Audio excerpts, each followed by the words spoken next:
Yang pertama-tama saya mengucapkan selamat datang kepada Bapak-bapak dan Ibu sekalian yang pada sore hari ini berkenan datang untuk berdiskusi dengan One Promotion yang pada hari ini mengambil tema menakar implementasi tax amnesty di Indonesia.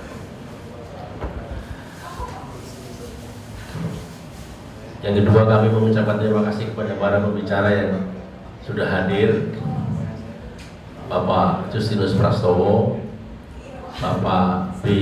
Bawono Setiaji, dan Bung Salamuddin Daeng. Sebetulnya kami juga mengundang Bapak Supriyatno dari DPR, tetapi sampai hari ini saya sudah telepon, tapi belum juga hadir. Mungkin terlambat atau tidak bisa hadir. Padahal sebetulnya Pak Supriyatno ini yang menginginkan hari ini, hari Kamis. Ya, kami kemarin sama Mas Prastowo sudah bilang hari Rabu, tapi karena waktu Mas Supriyatno bilang saya hari Rabu masih pimpin pajak. Katanya. Jadi sambil ini kita akan segera mulai diskusi kita pada sore hari ini. Saya menyerahkan diskusi ini kepada Bung J. Sumarlin. Silakan untuk memimpin diskusi, dan diskusi ini akan berakhir nanti pada buka bersama. Terima kasih dan selamat berdiskusi. Terima kasih, Mas. Selamat sore, salam berbahagia. Terima kasih kepada teman-teman. Sebelumnya terima kasih kepada teman-teman insan pers ya yang sudah berkenan datang.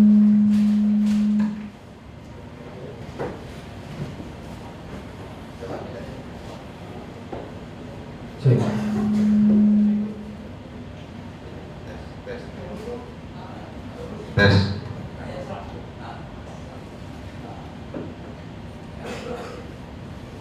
Sebelumnya terima kasih banyak kepada para pembicara yang mana sudah berkenan untuk meluangkan waktunya untuk berhadir di tengah-tengah kita dalam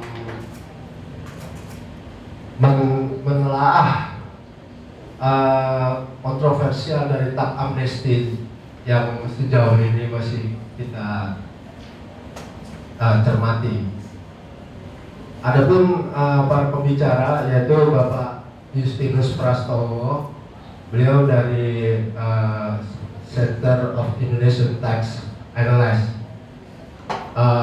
Lalu ada Mas Bernardus Bawono Setiaji yang beliau dari Darussalam Tax Research, dan Mas Salamuddin Daeng dari Global Justice, serta Bapak Supriyatno yang tadi sudah disebutkan oleh Mas Isti selaku Ketua Panitia acara ini ya. Dan tidak lupa juga kepada teman-teman pers yang sudah berhadir di sini, serta teman-teman dari komunitas wajib pajak kecil dan menengah. Diskusi ini akan dibuka dengan Bapak Justinus Prastowo sendiri yang akan membedah tema dari diskusi kita kali ini. Untuk waktu dan tempat dipersilahkan.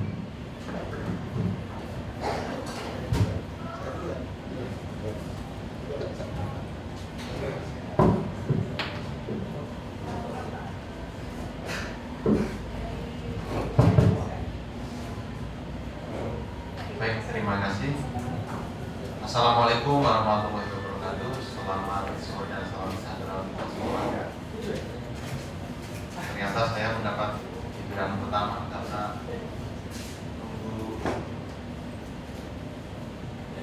Pak Supriyatno. Mudah-mudahan hadir karena kita perlu mendengarkan update dari DPR. Pertama, terima kasih atas undangannya Mas Yesti Nugroho dan teman-teman di komunitas wajib pajak kecil dan menengah. Saya tidak tahu seberapa kecil dan seberapa menengah. Ya, kita akan berdiskusi soal tax amnesty. Tentu kalau saya bicara hari ini berbeda dengan bicara 2 bulan lalu atau setahun yang lalu, karena persis ide tax amnesty ini sangat dinamis, berkembang, dan juga mengalami banyak perubahan. Dinamika politik, yang nanti mungkin lebih afdol kalau Pak Pri datang bisa memberikan update. Tapi yang jelas saya akan memulai dari beberapa penjelasan yang mudah-mudahan relevan sebagai bahan diskursus kita. Yang pertama, jelas saya sendiri posisinya sudah tidak bisa lagi di tengah dalam arti objektif imparsial gitu ya melihat proses tax amnesty ini. Mengapa? Karena ini sudah 12 bulan sejak ide ini dimunculkan pertama kali oleh pemerintah. Dan apa yang terjadi? Ini bulan Juni, penerimaan pajak sampai dengan akhir Mei kemarin baru mencapai sekitar 25%. Padahal sudah masuk bulan ke-6, sudah hampir 1 semester penerimaan pajak kita belum melewati 30%. Jadi saya kira yang mengkhawatirkan. Apa yang terjadi? Jelas dari hampir semua indikator kita melihat perekonomian kita mengalami stagnasi, kemandekan. Itu harus diakui. Contoh paling gampang, Anda perhatikan bursa efek. Kalau harga indeks sahamnya naik, sementara tidak ada kinerja ekonomi di sektor real, tandanya apa? Orang nyari profit sekarang itu di pasar modal, bukan di sektor real. Duit mau taruh di mana? Taruh di pasar modal. Artinya kinerja pasar modal sekarang juga tidak mencerminkan apa yang terjadi di sektor real. Dan ini berbahaya. Kita mengalami kebuntuan. Wajib pajak hingga saat ini sudah sangat menunggu apakah jadi atau tidak. Tetapi yang terjadi makin kesini kita dibawa oleh situasi seperti menghitung suara toket gitu. Ini politik yang sungguh bagi saya sangat tidak menggembirakan, karena mosok kepastian sebuah keputusan penting itu seperti menghitung bunyi toket. Ya tidak, tanpa kita bisa menarik kesimpulan awal gitu. Kalau Anda tanya ketua DPR, wakil ketua DPR, ketua fraksi, ketua panja, anggota DPR, pemerintah, semua berpendapat menurut intuisi masing-masing dan kepentingan masing-masing, sehingga tidak juga memberi sinyal pada pasar. Situasi ini yang saya kira berbahaya. Apalagi kalau orang bisnis jelas butuh kepastian. Apapun itu, untuk mengambil keputusan perlu kepastian. Kalau iya, tidak. Ini sudah memasuki bulan ke-6. Dan kemarin RAPBNP dimajukan pemerintah ke DPR dengan sangat mencengangkan. Di situ mencantumkan target penerimaan dari tax amnesty sebesar 165 triliun. Padahal ya mungkin itu optimistik ya. Optimistik, asumsinya segera diketok kalau bisa berjalan dan targetnya 165 triliun. Tidak salah, tetapi optimisme itu tidak dibarengi dengan proses politik yang kredibel saya kira.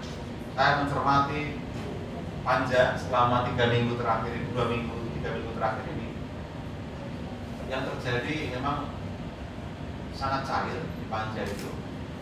Bahkan kemarin itu sidang minggu ketiga ya, itu baru masuk pasal-pasal. tidak ada kemajuan yang berarti. Maka kemarin kami meminta pada Presiden untuk menggunakan kewenangannya mengambil alih kendali pembahasan, bukan lalu mengeluarkan dekret atau PP. Presiden menggunakan kewenangannya untuk mengendalikan pembahasan supaya lebih terarah sesuai maksud, tujuan, target pemerintah. Nah itu yang harus dilakukan segera. Kenapa saling menunggu? Isunya macam-macam ya. Ada yang mengaitkan ini dengan konstelasi pasca Munaslup Golkar, ya. Itu juga ada perubahan konstelasi di sana. Lalu ada yang mengaitkan dengan reshuffle, pergantian Kapolri. Lalu yang terakhir juga partai-partai yang suaranya tidak signifikan, saya kira juga sekarang berebut panggung untuk mendapatkan semacam pengakuan dari Presiden bahwa mereka pun juga ikut menentukan.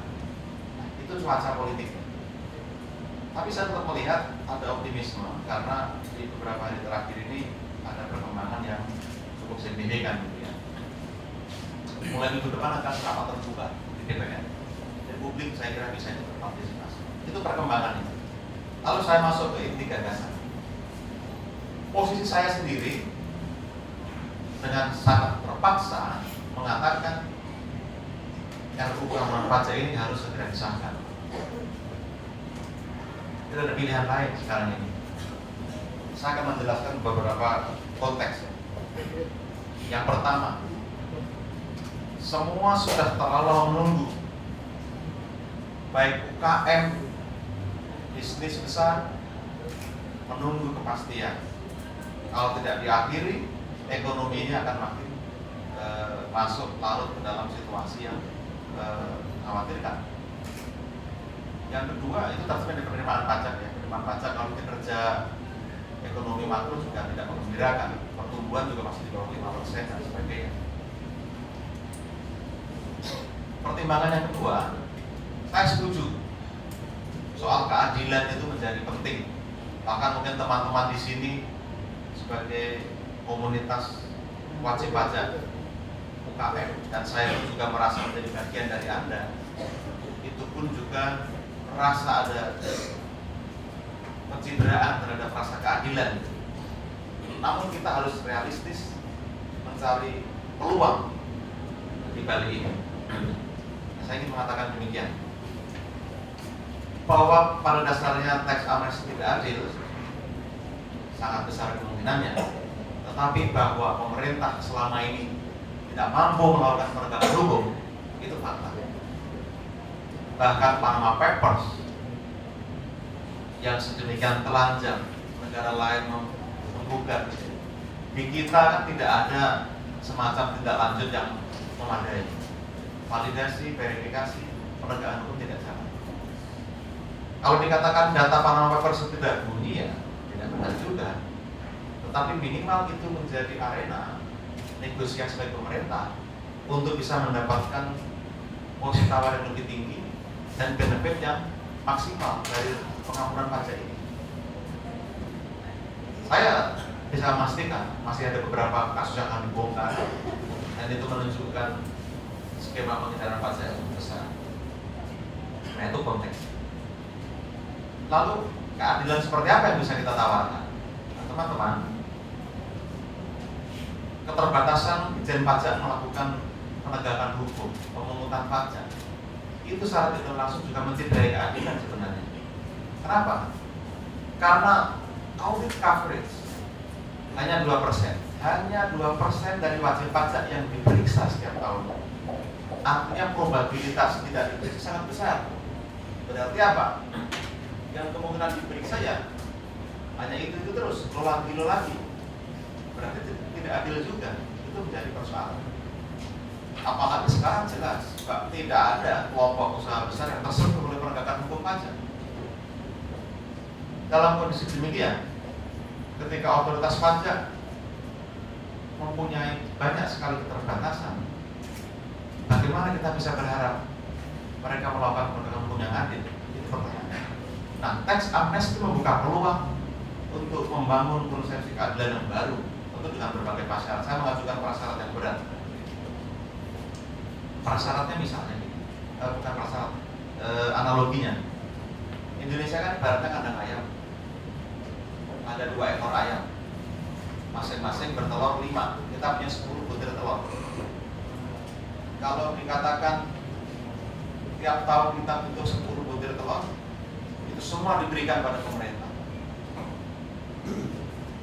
Kita punya 3 ekor ayam di luar kandang, dan kita tahu itu milik kita, ayam kita yang di luar kandang.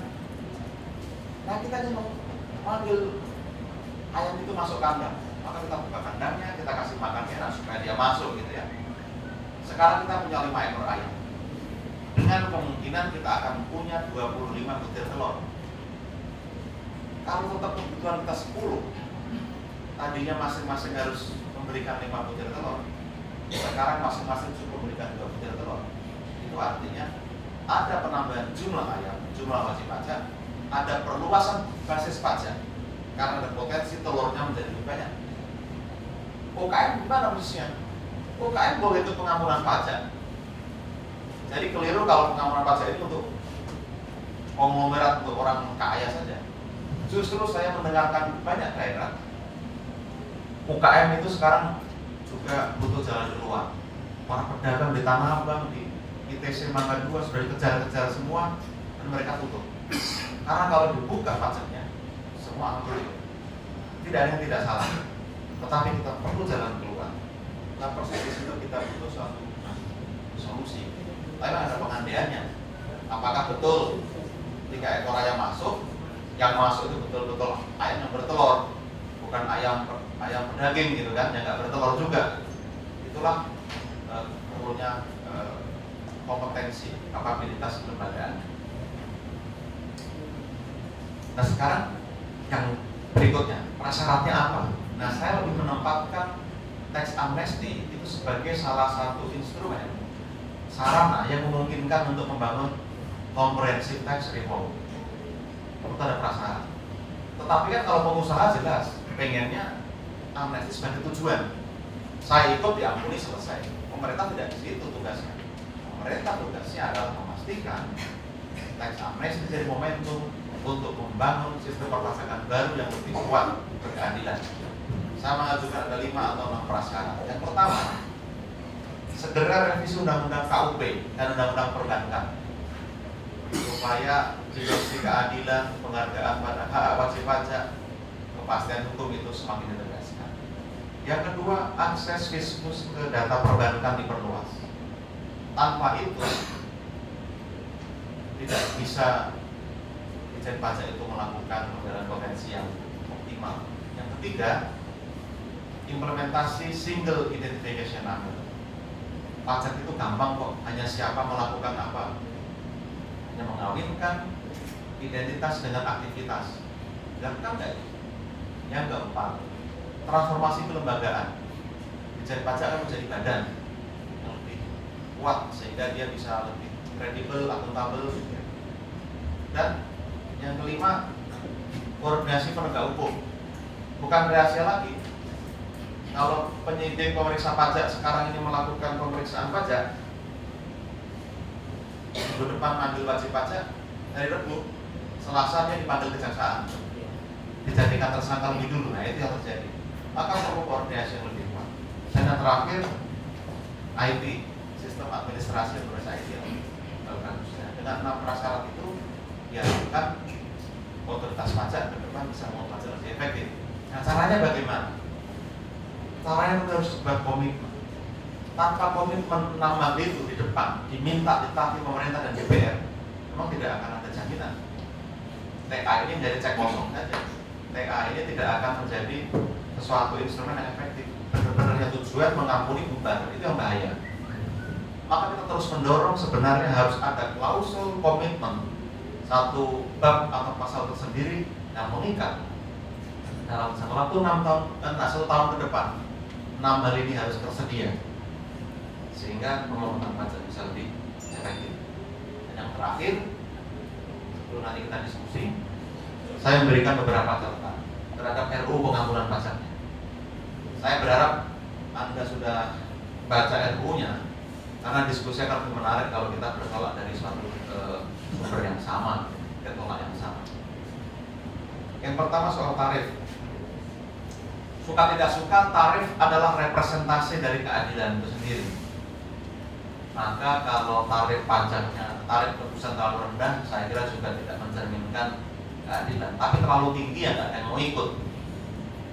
Karena kalaupun mereka ini sebenarnya nggak ikut tax amnesty, pemerintah juga itu kok bisa mengejar mereka. Karena Singapura itu sudah menawarkan skema-skema peningkatan pajak perlindungan rekening yang lebih kuat.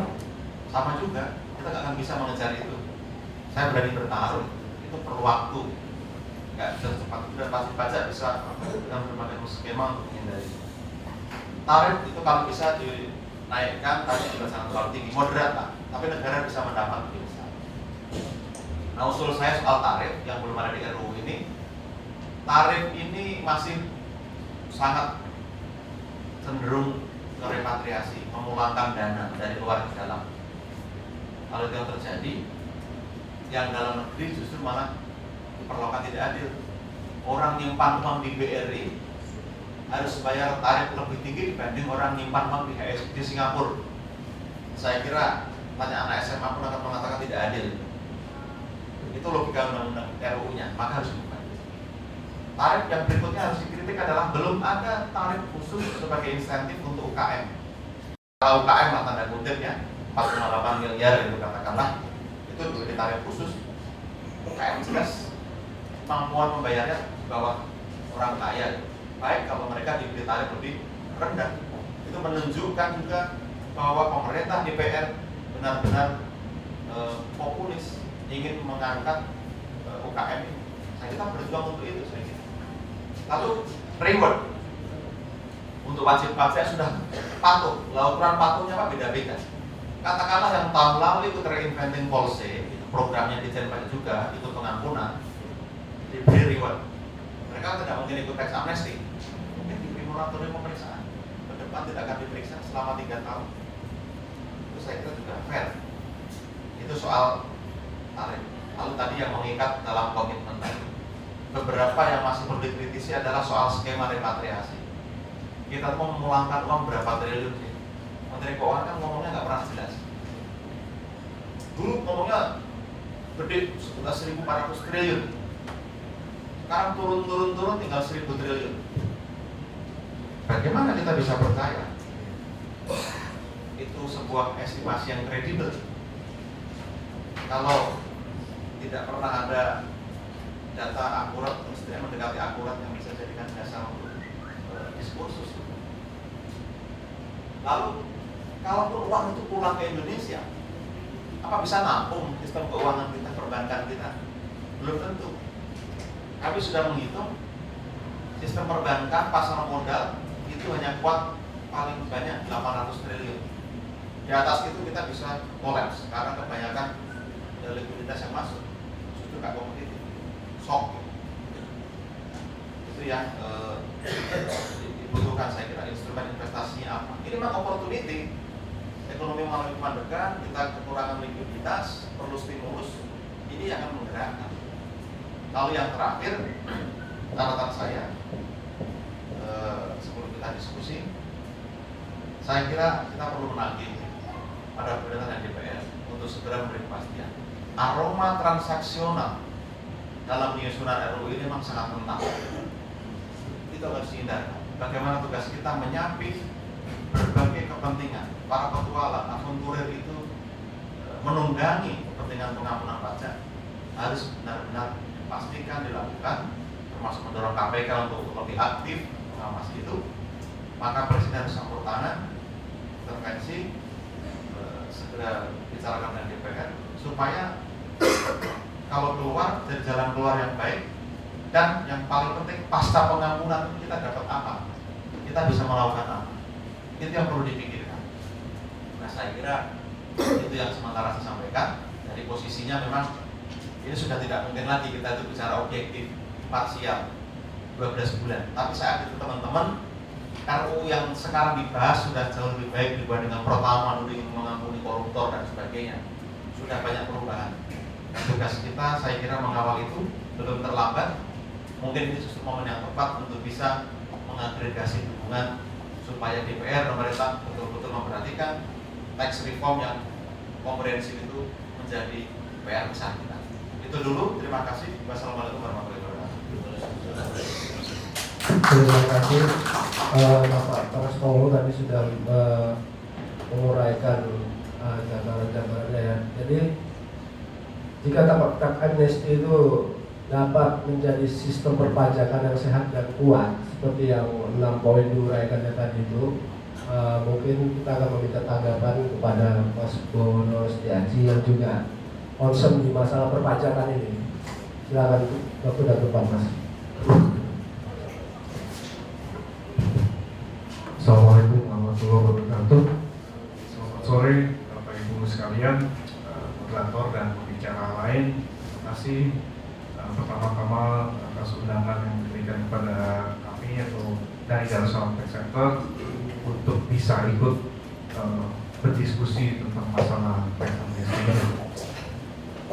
Kalau apa ya, ini hot issues ya. Mungkin memang dalam setahun terakhir kita media itu dibisingkan oleh persoalan-persoalan perdebatan diskusi mengenai tax amnesty, mulai dari perlu atau tidak. Sekarang kan sudah bergeser ya tentang mengenai apa fitur-fitur di dalamnya, bagaimana pasalnya yang harus memperhatikan aspek keadilan, aspek bagaimana nanti efektivitasnya dan sebagainya. Mungkin saya akan memulai pembahasan ini dari sebenarnya situasi perpajakan di Indonesia. Jadi ini merupakan apa ya, pengantar mengenai mengapa tax amnesty itu relevan atau mungkin tidak relevan. Jadi kalau kita lihat di Indonesia dengan tingkat perekonomiannya di Asia juga dan di ASEAN ini cukup bagus, tapi ternyata tidak sebanding atau tidak berbanding lurus dengan penerimaan pajaknya. Jadi kalau kita lihat, kita itu tax rasionya atau misalkan penerimaan pajak terhadap PDB itu hanya sekitar 10,8% tahun kemarin. Nah ini jauh lebih rendah daripada negara-negara berkembang lainnya sebenarnya seperti itu. Persoalannya apa sih sebenarnya? Persoalannya ini sebenarnya kita bisa lihat dari data selanjutnya. Siapa yang membayar pajak di Indonesia? Kalau kita lihat dari struktur penerimaan pajak di Indonesia, ternyata 45% itu dari PPh badan dan hanya 11% dari PPh orang pribadi. Di mana 11%-nya itu ternyata sebagian besar disumbangkan oleh PPh pasal 21, di mana yang otomatis langsung dipotong oleh perusahaan. Kalau kita lihat pekerja atau individu yang bekerja secara self-employed gitu ya, ternyata itu hanya berhasil mengkontribusikan 9 triliun dari yang tahun lalu itu sekitar 1.055 triliun. Ini sebenarnya angka yang sangat memprihatinkan, bisa dibilang seperti itu ya. Karena ketika kita lihat struktur penerimaan pajak di negara-negara yang cenderung lebih modern, cenderung lebih stabil dalam artian seperti itu, ini ternyata PPh individu menyumbangkan kontribusi yang sangat besar. Itu seperti itu. Dan kalau kita lihat lagi, ternyata di Indonesia angkatan kerjanya sebesar 115-an juta, itu hanya 24%-nya yang terdaftar sebagai wajib pajak. Saya 24%. Dan dari 24% tersebut, ternyata hanya 39% yang melaporkan SPP. Jadi artinya melaporkan sekaligus membayar pajaknya secara benar. Jadi kalau kita lihat, ternyata penerimaan pajak di Indonesia itu ya disumbangkan oleh orang-orang yang itu saja selama ini. Itu satu dari masalah kepatuhan dan masalah bagaimana korelasinya dengan penerimaan. Yang berikutnya, kalau kita lihat lagi, ternyata di Indonesia ini kita juga berhadapan dengan isu-isu yang sebenarnya tidak lepas atau banyak dihadapi di negara berkembang. Pertama, kapasitas kelembagaan otoritas pajak. Jadi di Indonesia itu ternyata satu orang otoritas pajak itu harus melayani sebesar sekitar 7.000-an penduduk atau penduduk seperti itu ya. Bagaimana bisa menegakkan hukum? Bagaimana bisa melayani wajib pajak dengan baik? Ini poin yang kedua di mana memang kita melihat adanya kapasitas yang tidak memungkinkan otoritas pajak atau DJP dalam hal ini untuk mengejar atau menegakkan hukum secara optimal. Terbukti dari tadi ya, ternyata hanya yang bayar pajak itu yang mudah dipajakin, terutama sektor korporasi. Dan kita juga di Indonesia juga ternyata juga banyak persoalan-persoalan yang seperti ya hard to tax sector atau misalkan bisa dibilang shadow ekonomi. Shadow ekonomi bukan hanya berarti sektor-sektor yang UKM, tapi juga sektor-sektor yang selama ini misalkan saya memiliki kos-kosan 10 tapi tidak terlaporkan pajak atau melaporkan penghasilan saya. Ini sebenarnya saya mungkin bukan pemain kecil lagi ya seperti itu, tapi sudah pemain besar. Jadi terlalu banyak hard to tax sektor atau sektor-sektor yang sulit untuk dipajak. Karena apa? Karena otoritas maupun pemerintah ini tidak memiliki data yang valid mengenai siapa saja sih selama ini yang melakukan aktivitas apa saja akhirnya menghasilkan uang berapa, itu tidak dimiliki. Oke, itu adalah konteksnya. Lalu bagaimana dari sisi saya sebenarnya nggak tahu jago politik, tapi saya coba dari akhirnya diangkatlah Presiden Jokowi di tahun 2014. Dan beliau ini sebenarnya punya suatu mungkin pertama kali presiden yang sebenarnya cukup fasih atau cukup punya konsep tinggi tentang bagaimana membiayai pembangunan dari sektor pajak seperti itu.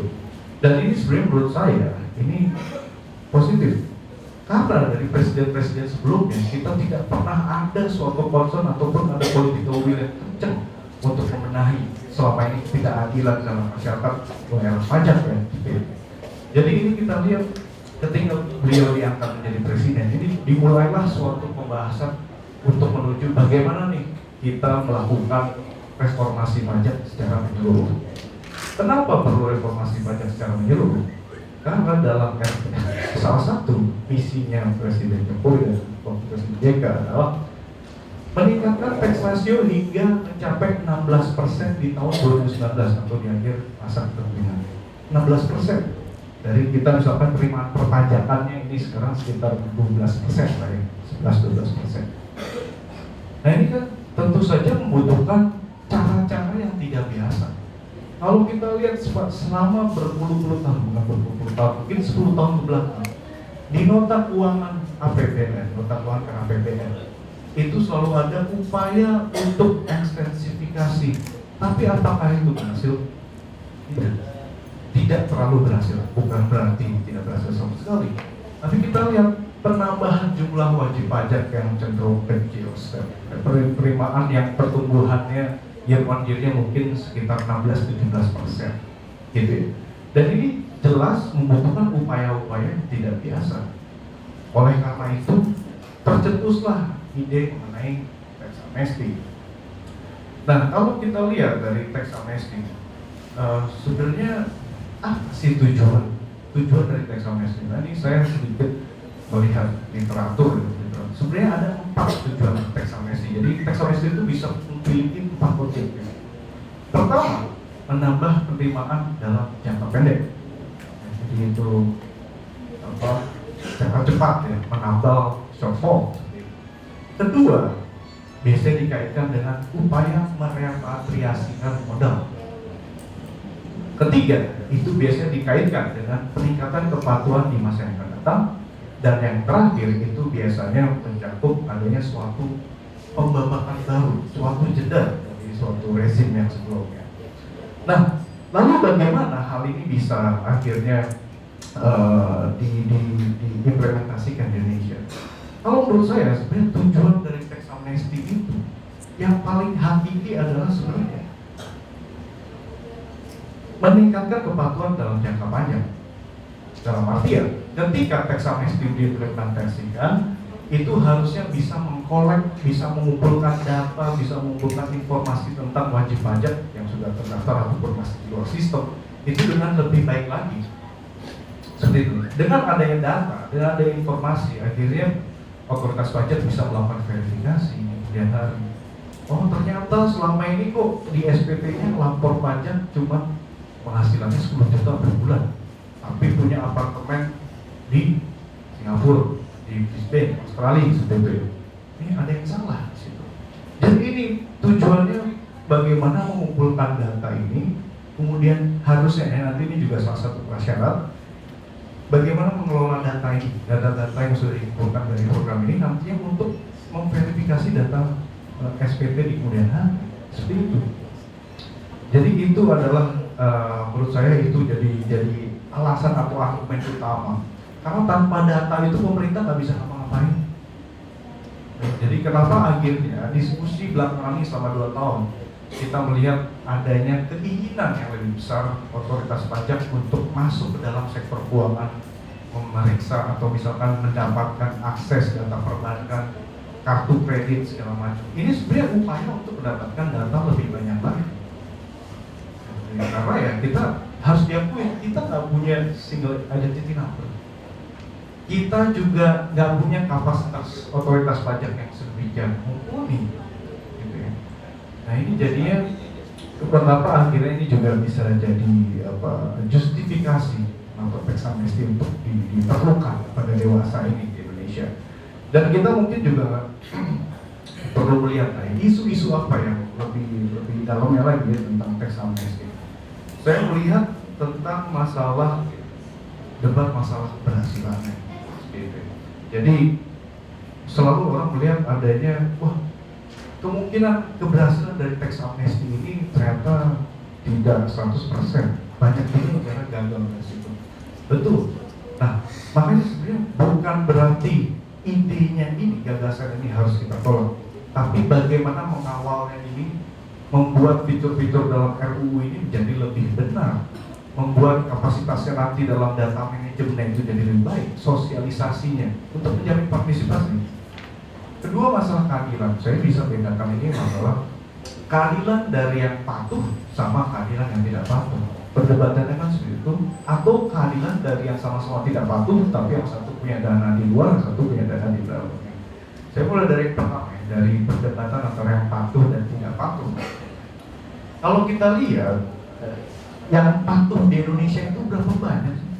Kita cuma membicarakan sekitar 8-11% dari total penduduk, labor force, angkatan kerja di Indonesia.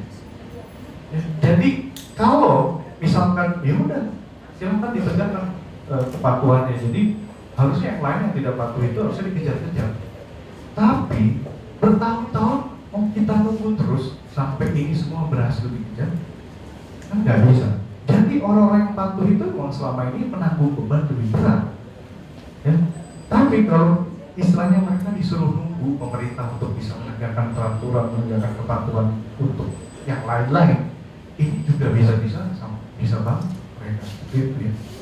Jadi ya, dibutuhkan breakthrough, dibutuhkan suatu kebijakan yang sifatnya kesukarelaan. Ini kan sebenarnya tax amnesty, voluntary disclosure program, preventing policy, sunset policy itu sebenarnya kebijakan yang bersifat kesukarelaan karena tidak mampu untuk menegakkan pajak.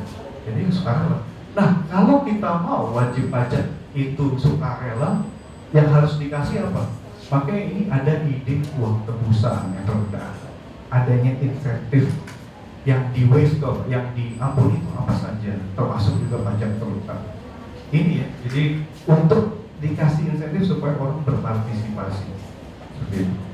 Terus kemudian kalau kita bicara tentang masalah perdebatan antara yang tidak patuh tapi yang satu nyimpan dananya di luar negeri, yang satu di dalam negeri.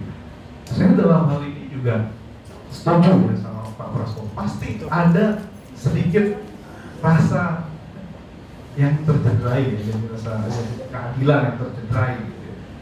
Nah memang tapi ini sangat sulit ya. Ketika kita bicara tentang tarif, kita ini sebenarnya tidak hanya membicarakan tentang kalkulasi sederhana, tapi kita juga bicara tentang bagaimana, kan sebenarnya yang penting adalah balance antara orang mau berpartisipasi, tapi juga orang itu tidak, ini sebenarnya tidak terlalu tinggi atau tidak mencederai keadilan. Nah ini sebenarnya ini kompleks sekali. Bahkan sebenarnya kalau kita lihat mungkin ekonom-ekonom sekelas DPI atau di Kemenkyu saja juga sebenarnya mungkin cukup pusing dengan adanya tarif-tarif yang sebenarnya mencerminkan rasa keadilan itu seperti apa. Dan Tapi mungkin saya akan kasih contoh ilustrasi di Argentina kalau nggak salah ya. Jadi di sana yang dilakukan adalah sebenarnya juga tarifnya bertingkat juga untuk yang repatriasi itu juga lebih rendah. Nah itu lebih rendahnya juga berkisar antara 2 sampai 5%. Jadi memang kita soalnya tidak bicara dari tarif tebusan dikali penghasilan, kita bicara tentang basisnya adalah harta bersih. Jadi yang mungkin jauh lebih besar daripada penghasilan itu sendiri. Jadi ini masih pastinya saya juga sebenarnya tertarik untuk diskusi lebih lanjut mengenai perdebatan tarif ini bersama teman-teman di sini. Terus kemudian kita bicara juga masalah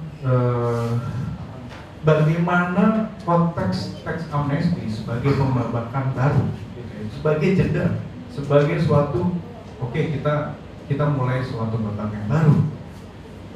Kalau kita lihat tadi Jokowi ingin memperbaiki sistem perpajakan ini kan sebenarnya dia melakukan reformasi pajak secara menyeluruh, inginnya seperti itu. Termasuk di dalamnya juga menyiapkan revisi undang-undang KUP, undang-undang PPN, dan Bea Matra.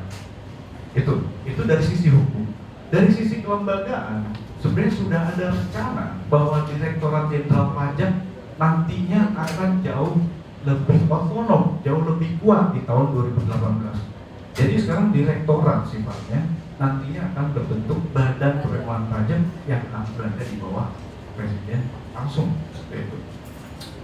Kemudian ada juga yang namanya kerangka global mengenai pertukaran informasi perbankan antar otoritas pajak. Dengan adanya skema ini, kerangka kerjasama ini sebenarnya tidak ada lagi tempat untuk menyembunyikan uang di masa mendatang. Jadi tidak bisa lagi bersembunyi dari endosan otoritas pajak ya. Jadi kalau saya punya dana di Singapura ya pasti ketahuan juga seperti itu. Sederhananya walaupun kita lihat lagi ya efektivitasnya seperti apa. Nah, tapi dengan adanya pembabakan ini otoritas pajak tidak lebih kuat. Kalau lebih kuat itu artinya apa sih? Penegakan hukumnya pasti lebih banyak. Kalau informasi terbuka itu artinya apa sih? Otoritas pajak lebih mudah untuk memeriksa atau dengan adanya data verifikasi seperti itu.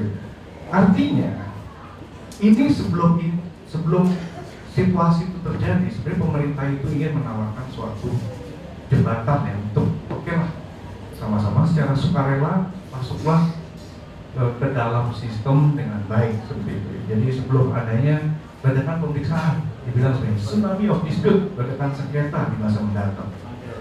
Ya, jadi karena itulah yang nantinya diprediksi akan terjadi. Tapi kalau misalkan saya ditanya lagi mengenai prospek tax amnesty itu seperti apa sih dalam rangka KM gitu ya. Nah ini saya juga sangat berharap sebenarnya rekan-rekan itu juga melihat tax amnesty ini sebagai upaya untuk lah berpartisipasi di situ. Gitu lah. Jadi karena ini bukan hanya milik atau dibuat untuk konglomerat-konglomerat, tapi untuk semua wajib pajak di Indonesia, tidak terkecuali kelasnya, tidak terkecuali penghasilan yang dapat segala macam, gitu ya. Jadi ini mudah-mudahan bisa dijadikan suatu momentum kita semua akhirnya masuk dalam sistem, kita sama-sama bergotong royong lah untuk mesaweran kepada negara, akhirnya kita bisa mendapatkan keuntungan yang lebih banyak. Itu mungkin sedikit dari saya. Terima kasih. Terima kasih Pak Bowono. Jadi yang menarik dari paparan Pak Bowono tadi adalah peningkatan tax rasio sebesar 19% di tahun 2019 itu loh. Yang mana hal itu dibutuhkan dari yang mana peningkatan tersebut dibutuhkan dari ide-ide yang tidak biasa dia bilang. Tapi saya juga tadi mengutip paparannya Bapak Justinus tadi ya, bahwasannya dinamika amnesti ini sungguh politis dia bilang. Jadi untuk hal itu kita memintakan kepada Bapak Salahuddin Daeng sendiri ya, yang mungkin dari kacamatanya sendiri dapat melihat situasi yang politis ini berangkat dari harapan. Mungkin demikian, silakan Pak. Sampai mana tahapannya gitu? Bagus pertanyaan. Terima kasih teman-teman. Assalamualaikum warahmatullahi wabarakatuh. Diskusi ini menarik ya. Tapi saya lihat, saya mengikuti terus perdebatannya, membaca statement-statement yang secara resmi dikeluarkan oleh Menteri Keuangan dan berbagai pihak terkait. Saya melihat mereka ini seperti orang yang sedang berduka tapi mencoba menghibur dirinya. Jadi apa istilahnya, memberi angin surga kepada dirinya tapi dia tahu bahwa itu nggak mungkin terjadi. Jadi kalau ngomong itu seperti orang nggak yakin dengan apa yang diucapkan, antara tatapan matanya dengan mulutnya bicara itu nggak nyambung kan? Jadi iya sepertinya gitu. Misalnya dia bilang bahwa baru-baru ini Menteri Keuangan bilang kita nggak peduli uang haram, uang halal, pokoknya ini harus memberikan kontribusi kepada negara. Lama-lama saya pikir dia sedang tidak bicara soal pajak, dia bicara sesuatu yang lain. Jadi kalau mau dibahas bagian itu ya, jadi dia sebenarnya sedang berpikir bagaimana menjadikan back office itu masuk ke dalam front office. Dulu tahun 2010 saya pernah diskusi dengan Prof. Hartoyo. Waktu itu krisis 2008 pada keuangan Amerika. Dia bilang, kamu berhentilah bicara-bicara soal ekonomi legal nih, harga minyak, harga saham, harga emas. Ini semua akan jatuh semua. Dan sekarang yang mengendalikan dunia itu adalah back office. Apa itu back office? Back office itu sektor-sektor yang tidak bisa disentuh pajak karena haram. Apa itu? Prostitusi, narkoba, drug ya, money laundering, human trafficking, bisnis senjata, illegal logging dan lain-lain sebagainya. Jadi itu yang sekarang akan masuk mengambil alih state. Nah kalau dulu ini kan sudah runtuh nih yang legal-legal ini, Lehman Brothers, runtuh semua perusahaan minyak sekarang sudah jatuh semua ya. Sumber-sumber dari penerimaan resmi sudah jatuh semua. Nah saya lihat uang-uang itu yang mau dikejar. Jadi dia katakan kita nggak peduli uang halal haram, pokoknya masuk ke dalam penerimaan negara. Oh berarti dia mau tarik uang dari back office masuk ke dalam front office. Istilahnya uang haram mau dihalalkan. Nah kira-kira boleh kayak dulu bis? Uang halal mau dihalalkan. Jadi uang yang selama ini dari drug, narkoba, prostitusi yang banyak sekali di Indonesia ini mau ditarik masuk ke dalam rezim ke dalam front office atau dihalalkan. Nah tapi itu gimana caranya? Anggaplah uang-uang ini ada. Nanti masuknya kemana? Kalau ke front office masuknya ke instrumen surat berharga negara, masuklah ke dalam deposito di perbankan, masuklah ke dalam investasi langsung, direct investment, masuk ke dalam bursa saham. Nah, anggaplah masuk. Nah, paling buruk misalnya 80%-nya masuk ke dalam surat utang negara. Gimana itu? Jika itu terjadi, berarti negara kita ini disandra oleh kelompok-kelompok ini. Nah, mereka akan menguasai itu narkoba, kelompok pebisnis narkoba, pebisnis ini. Mereka semakin mendapat tempat dan apalagi sekarang mereka sudah membeli surat utang negara. Gitu. Kalau itu yang dia maksud, tapi saya nggak lihat itu di dalam draft undang-undangnya. Tapi omongannya lain. Nah, juga ada omongan yang mengatakan bahwa kita akan menarik uang 11.400 triliun dari luar negeri. Ada caranya. Berarti dia sudah tidak bicara pajak lagi, dia bicara soal menarik capital inflow dari luar negeri. Itu rezimnya berbeda. Jadi kita itu menganut apa yang disebut dengan rezim devisa bebas. Rezim devisa bebas itu artinya setiap warga negara boleh menggunakan mata uang asing dan membelanjakannya, dan kita menganut sistem lalu lintas devisa bebas. Artinya semua orang boleh memindahkan uangnya ke negara manapun yang dia suka. Ya, sepanjang uang itu halal, sepanjang uang itu dari hasil usaha, dia boleh melakukan. Dan negara kita tidak melakukan pembatasan tentang hal itu. Saya punya uang 1 triliun, saya tempatkan di investasi di Singapura, boleh, nggak ada larangan. Kenapa itu yang dijadikan persoalan? Makanya saya bingung, ini antara dia bicara soal rezim keuangan atau dia bicara soal mau menarik pajak ke dalam penerimaan negara. Ini kejauhan, bicaranya kejauhan. Jadi kalau dia mau tarik 14.000 triliun, ya uang dari sini siap-siap keluar lebih dari itu, karena kita menganut sistem rezim devisa bebas dan lalu lintas keuangan bebas. Jadi ada orang menyimpan uangnya di negeri manapun di seluruh dunia ini, orang Indonesia boleh, nggak apa-apa, karena rezimnya rezim devisa bebas, kecuali rezimnya berubah, ya, dibatasi orang pergerakan lalu lintas keuangan luar negeri, kita kunci, nggak boleh. Sepanjang uang-uang hasil dari pengerukan sumber daya alam sawit dan lain sebagainya nggak boleh, misalnya kan. Sepanjang uang-uang yang menyangkut dari bisnis yang menjual komoditi strategis rakyat nggak boleh dilarikan ke luar negeri, itu baru benar. Tapi kita menganut rezim yang lalu lintas devisanya bebas. Jadi, nah maka banyaklah orang-orang Indonesia mengejar negara-negara tax haven, negara-negara yang bebas pajak untuk menempatkan uang mereka atau membuka perusahaan-perusahaan offshore di situ. Nah, rezim ini juga sekarang sedang merancang hal yang sama. Misalnya orang asing boleh melakukan membeli properti di Indonesia. Orang asing boleh punya hak milik atas properti di Indonesia setara dengan hak milik. Orang asing boleh mengagunkan propertinya di perbankan karena setara dengan hak milik itu. Dia lakukan juga di dalam negeri. Jadi kan kalau dia mau urus soal uang orang Indonesia yang ada di luar negeri, kenapa dia bicara agar uang personal di luar negeri belum masuk sini? Kan itu jadi apa istilahnya, antara omongan yang satu dengan omongan yang lain itu udah nggak ketemu, kontradiksi. Nah, tapi kalau pemerintah mau urus pajak dengan benar, ini harus mulai diskusinya, karena ini bulan puasa, kita diskusi filosofinya dulu ya. Gini teman-teman sekalian, di dalam Undang-Undang Dasar 45 yang asli, sebenarnya pajak itu nggak ada, nggak diatur. Nah, di dalam Undang-Undang Dasar 45 amandemen baru ada kata pajak. Setiap pajak dan pungutan yang bersifat memaksa diatur dengan undang-undang atau ditetapkan dengan undang-undang. Muncul pertanyaan di hati saya, kok dulu nggak bunyinya begitu ya?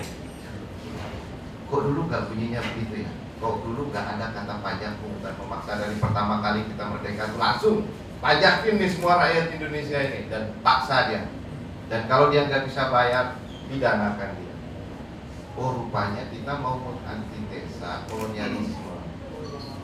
Jadi kolonialisme atas negeri kita itu, kolonialismenya itu dua bermainnya, tiga lah ya kalau diperluas.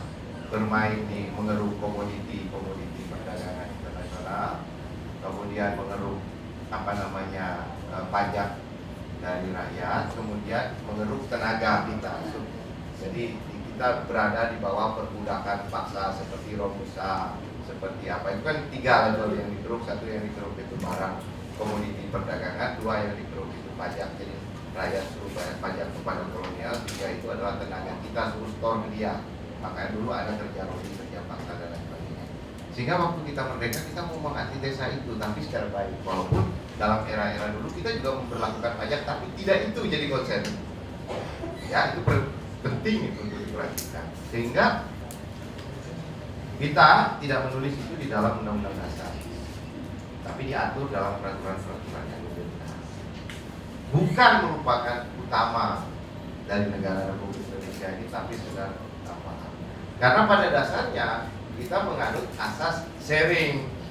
Kalau mau diterjemahkan sharing itu pasal 33 Undang-Undang Dasar 45, ya pasal 33 ayat 1, 2, dan 3 itu sebenarnya economic cooperation sharing. Jadi antara sumber daya alam, manusia dan negara itu membagi hasil-hasil yang dihasilkan oleh ekonomi itu, bukan pajakin gitu loh, bukan dipajakin. Jadi misalnya migas itu bagi hasil, tambang itu bagi hasil dan seterusnya. Nah, kenapa kita tidak mendirikan negara welfare state yang bertumpu pada pajak tapi berfondasinya adalah kapitalisme, karena kita menginginkan satu asas yang lain. Kita nggak mau welfare state, kita mau Pancasila, kita mau gotong royong. Akhirnya kita ubah orientasinya, karena kita memiliki sumber daya alam yang begitu besar, maka itulah yang harus menjadi fokus pemerintah untuk mengerjakannya dan menyelamatkannya dan membagikannya untuk kesejahteraan seluruh rakyat. Nah, rupanya sumber daya alam kita yang begitu besar ini yang diabaikan untuk diselamatkan. Nah, sekarang kita menghadapi dua hal. Satu, pemerintah ingin selamat karena pendapatannya besar dari pajak. Sekarang penerimaan sumber daya alamnya sudah tidak bisa menopang lagi. Kenapa? Karena sistemnya tidak memungkinkan. Jadi pertanyaan dibagi dua sekarang. Penerimaan dari sumber daya alam itu tidak memungkinkan lagi karena sistemnya tidak memungkinkan. Kenapa sistem tidak memungkinkan? Dalam sistem pengelolaan sumber daya alam yang ada sekarang, kekayaan alam itu jatuh ke tangan asing, sebagian besar diekspor ke luar negeri, dan hasilnya dikirim dan ditransfer ke bank-bank dari mana investasi itu berasal. Makanya kita kaget ya, kalau kita hitung ekspor sumber daya alam kita dari zaman dulu sampai sekarang, baik yang dilakukan oleh perusahaan asing maupun perusahaan nasional, waduh, kita nggak tahu berapa kapital bruto yang akan terbentuk dalam ekonomi kita, dan kalau dipajakin, wah, kita nggak tahu berapa udah pajaknya itu. Iya. Jadi kenapa sumber daya alam tadi juga keresahan kita menemukan fakta bahwa sebagian besar pajak disetorkan oleh sumber daya alam yang betul. Karena apa? Misalnya kayak NTB nih, saya kasih contoh. NTB itu 90% dari produk domestik brutonya itu dikontribusikan oleh Newmont. Papua itu 95% produk domestik bruto seluruh Papua itu dikontribusikan oleh Freeport. Di Kalimantan 95% produk domestik bruto Kalimantan itu dikontribusikan oleh perusahaan-perusahaan tambang, batu bara dan migas yang beroperasi di sana. Jadi wajar kalau perusahaan, tapi yang disetorkan pajak, mengapa pajaknya minim? Nah, itu kan pertanyaan yang lain. Nah, seandainya tadi statement saya pertama, seandainya seluruh devisa hasil ekspor dari perusahaan-perusahaan asing yang selama ratusan tahun mengeksploitasi kekayaan alam kita ditempatkan di dalam ekonomi dalam negeri, kita nggak tahu berapa isi kapital yang terbentuk dan berapa pajak yang bisa kita bangun dari atas modal yang terbentuk itu. Jadi mengapa kita tadi menjawab pertanyaan pertama, mengapa sumber daya alam tidak lagi bisa menjadi penyelamatan kita? Nah, sekarang pemerintah mau menyelamatkan dari pajak. Pajak itu tentu pungutan yang bersumber dari masyarakat. Masyarakat itu bisnis dan masyarakat pada umumnya. Saya dengar juga rekening-rekening di perbankan minta masuk semua, masuk ke dalam rekening. Jadi nanti tabungannya lebih semua akan diperiksa oleh pajak. Ampun, nanti dipajak. Kalau lebih dari 500 juta habis kena. Jadi ini akan masuk mereka. Jadi mereka sekarang sedang berusaha. Nah, jadi ternyata perdebatan teks amnesti ini jadi mana-mana, Bang. Jadi tidak lagi mengenai pengampunan atas, kan mestinya gini, kalau memang teks amnesti yang sedang dibicarakan, maka pemerintah harus investigasi dulu, audit semua, ya kan, siapa aja yang bermasalah dengan pajak, yang sengketa bagaimana, yang tidak terselesaikan bagaimana, yang masuk ranah pidana bagaimana, semua udah ada datanya. Jadi database itu menjadi basis perhitungan, oh sekian sengketa. Kalau kita mau bikin prioritas, kita prioritaskan yang sengketa dulu. Nah, kita selesaikan yang sengketa, kita ampuni, nggak ada sengketanya kita selesaikan. Misalnya contoh begitu. Tapi ini nggak ada, sekonyong-konyong aja muncul ide gagasan itu tanpa didahului oleh satu basis data hasil investigasi yang bersifat komprehensif dan menyeluruh. Nah, akhirnya apa? Akhirnya kemana-mana. Nah, sekarang malah sasarannya ke tabungan dan lain sebagainya, ke harta benda lah. Kalau pajak-pajak harta benda kita dipajaki gimana jadinya ya? Itu kan tidak produktif ya. Maksudnya saya juga mau bertanya, Bang, gimana nih kalau harta-harta ini, aset-aset ini dipajakin? Aset itu kan nggak produktif, itu dipajakin. Misalnya kalau mobil masih bisa produktifnya, ada buat ngangkut orang, buat ini. Ya kalau cuma meja, kursi semua dihitung sebagai aset, dipajakin gimana ya? Nah, kalau mereka sudah masuk ke urusan harta-harta kita untuk dipajakin, ini sudah melewati red flag ini. Sudah kalah sistem pajaknya kolonial. Jadi menurut saya justru di tengah kelesuan ekonomi yang terjadi sekarang, pemerintah ini harus meringankan pajak, meringankan bunga, dan melonggarkan peluang masyarakat untuk bisa punya akses kepada sumber keuangan. Jadi itu sebenarnya tugas pertamanya, meringankan pajak, meringankan bunga, melonggarkan akses orang kepada sumber-sumber keuangan tanpa jaminan-jaminan yang terlalu memberatkan. Karena nggak mungkin ekonomi ini bisa bergerak kembali dan masyarakat bisa tumbuh kembali.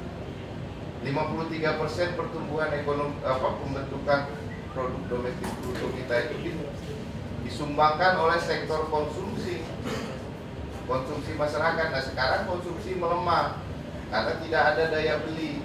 Kalau konsumsi melemah karena tidak ada daya beli, industrinya tidak terangsang lagi melakukan kegiatan produksi. Ditambah lagi dengan problem industri terbeban bunga yang tinggi, apalagi ditambah dengan kalau dia berutang pada lembaga-lembaga keuangan internasional. Jadi perdebatan tentang teks amnesti ini mestinya kita debat bunyi pasal di dalam undang-undangnya satu persatu deh. Karena kalau saya mengikuti statement pemerintah itu sudah kemana-mana. Kadang bicara repatriasi, tadi perpindahan aset, kadang bicara soal keuangan, kadang bicara soal back office, ya. Nah, kadang bicara juga soal harta kekayaan. Jadi sebenarnya yang sedang dibicarakan itu adalah penyelesaian pengampunan nasional terhadap para pelanggar pajak atau sengketa pajak yang sudah ada di tangan pemerintah, atau bagaimana. Ini yang semua tidak clear alur dan penjelasannya. Nah, tapi secara keseluruhan tadi saya ingin menyoroti satu aspek saja. Kemungkinan besar yang mereka sedang incar ini adalah harta-harta dari hasil dana-dana gelap yang paling sering banyak dibicarakan, dana para koruptor BLBI, koruptor Senturi yang angkanya cukup besar ya. Karena BLBI itu bisa mencapai 14.000 triliun. 14.000 triliun, waktu awalnya 650 triliun, tapi bisa dibikin skema hingga pinjaman itu terakumulasi sampai 14.000 triliun menjadi beban negara. Nah, ini mungkin yang mereka sedang sasar untuk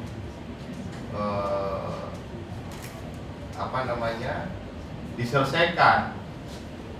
Tapi saya bingung bagaimana caranya, karena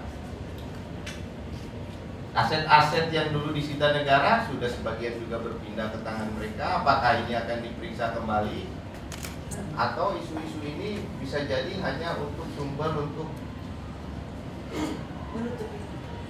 menutupinya atau mencari fakta baru atau untuk memeras. Jadi pemerintah ini mau cari-cari lagi, orek-orek kesalahan orang-orang itu, kemudian tidak untuk diselesaikan tapi untuk diperas, digoreng kembali, bisa juga begitu. Karena saya lihat nggak jelas alur yang sedang dibangun di dalam proses ini, dan undang-undangnya pun tidak ada kemajuan di dalam pembahasan. Saya kira itu ya yang bisa saya sampaikan sementara. Terima kasih Bapak Salahuddin Naim. Ada yang saya kutip dari yang saya rasa cukup menarik ya, mungkin ya, dari paparan beliau tadi, bahwasannya pajak itu bukan merupakan yang utama dari bukan merupakan yang utama dari entitas bangsa Indonesia. Itu luar biasa sekali itu, atau gitu Pak ya. Tapi itu mungkin nanti bisa disempurnakan sedikit ya dari paparan Pak Justinus Prastowo, mungkin menyangkut bagaimana filosofi dari pajak tersebut.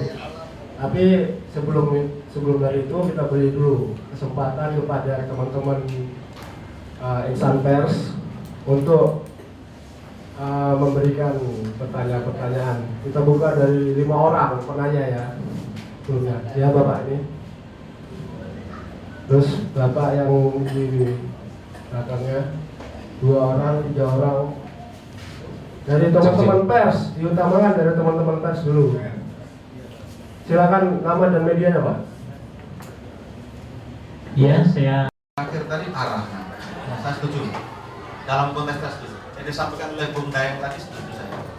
Selama undang-undang lalu lintas desa tidak diamandemen, ya nggak bisa kita memaksakan repatriasi.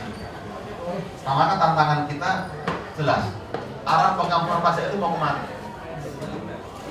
Seharusnya itu kan dicangkokkan dalam reformasi ekonomi yang menyeluruh, termasuk merevisi undang-undang lalu lintas desa, menciptakan kondisi-kondisi yang memungkinkan ekonomi kita tumbuh dengan baik.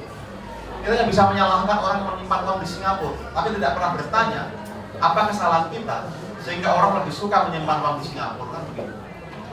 Nah, nggak mau saya kira semua kita juga, kalau kita kan mau begini karena nggak punya duit. Kalau kita punya 10 miliar maka sudah berbeda. Kita bicara tarif 2% tidak adil. Itu karena uang kita mungkin hanya 10 juta. Ketika bayar 10% nggak terasa. Tapi kalau duit kita 100 miliar, kita mikir kalau harus bayar 10 miliar. Dapat apartemen mewah 10 miliar. Sama saya kira logika itu. Nah, saya mengajak mengundang teman-teman masuk ke dalam logika RU-nya supaya kita bisa mengkritisi itu. Put our foot into other shoe. Target operasinya siapa? Target operasinya? Berarti dana ya? Enggak juga saya kira. Malah kalau menurut Hikmahanto Juwana, Derajat Juwana itu. kalau menurut Hikmahanto Juwana membaca RU yang sekarang, koruptor, pelaku money laundering, saya kira mikir 2 kali kalau mau ikut TA. Karena yang diampuni yang pidana pajak, pidana lain nggak diampuni. Itu bisa men-trigger kotak Pandora sehingga dia dikejar oleh undang-undang yang lain. Ya saya kira TO-nya kita semua. Saya kira TO-nya kita semua harus ikut tax amnesty. 1, 2 hal saya kira kita juga punya kesalahan dalam soal pajak. Nah, mungkin itu realistisnya. Nah, saya kira itu dulu jawaban dari saya. Silakan Bung Nay.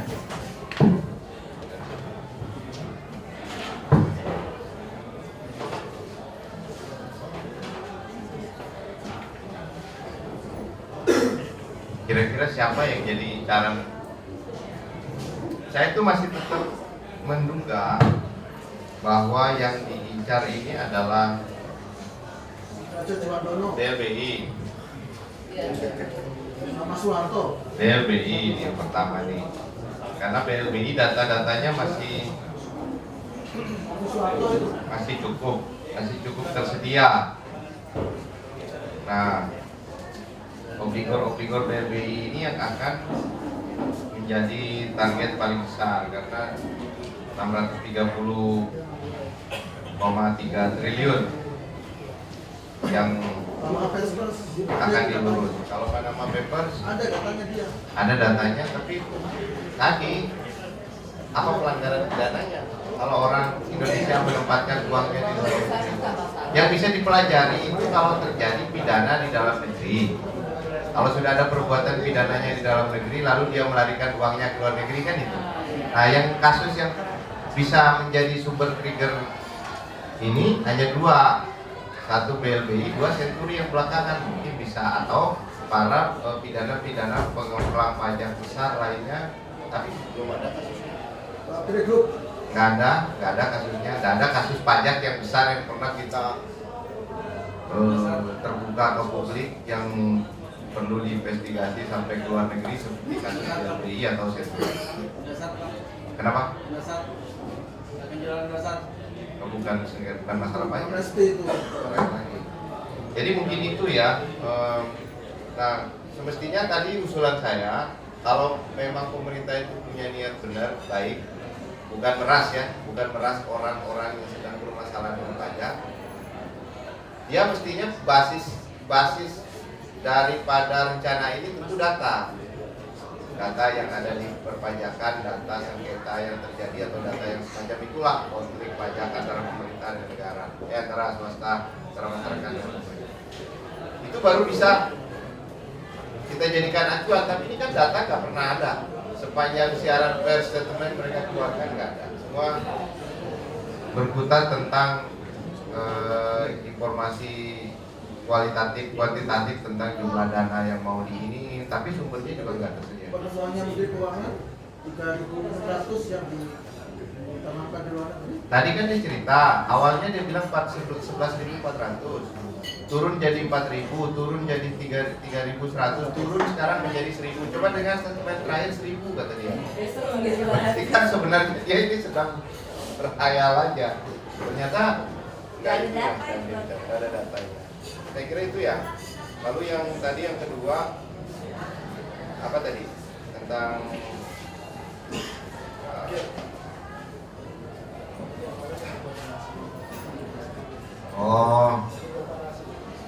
ya ada beberapa negara di Eropa pernah memperlakukan itu. Tapi memang basisnya adalah data-data tentang yang sudah ada di pengadilan di sengketa di dalam negeri. Jadi itu yang diselesaikan gitu loh. Ini udah beku sekali proses perundingan negosiasi daripada asetnya nggak bisa diselamatkan atau ininya yang penting diampuni gitu. Pakai mekanisme tax amnesty. Tapi itu jelas basisnya. Kalau ini kan udah jelas. Ini isu-isu sama gertakan-gertakan. Berarti kan niatnya memeras. Niatnya memeras para pengelola pajak pun. Ini saya lihat nih orang-orang sekitar pemerintah ini mau memeras orang. Mereka punya data tapi di kepalanya sendiri saja, nggak mau keluar ke publik.